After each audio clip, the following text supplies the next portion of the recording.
इतना साफ दिल है ना तुम्हारा, मुझे बिल्कुल भी हैरत नहीं होती तुम्हें यूं आजमाइशों में घिरा देख के। क्या मतलब? भाई देखो ना, अल्लाह पाक सिर्फ अच्छे इंसानों को ही आजमाइश की भट्टी में डालते हैं और फिर वो उसमें से कुंदन मरकर बाहर निकलते हैं।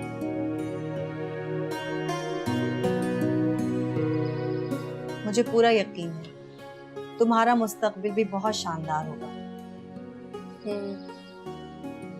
मुझे तो अपनी जिंदगी में तारीकी के सिवा कुछ नहीं दिखाई देता। पागलों वाली बातें मत किया करो मरियम। तारीकी जितनी भी गहरी हो, रोशनी की एक छोटी सी भी किरण ना उसमें दरार डाल देती है। तुम अच्छी लड़की हो, अच्छी बातें कर लेती हो। अच्छा देखो, मैं तुम्हारे लिए गुड न्यूज लाई हूं। जॉब का एड आया है, मेरे ख्याल से तुम्हारे लिए परफेक्ट है। लेकिन ये तो 5 इयर्स का एक्सपीरियंस मांग रहे हैं। हाँ तो काम करने से ही एक्सपीरियंस हासिल होगा ना।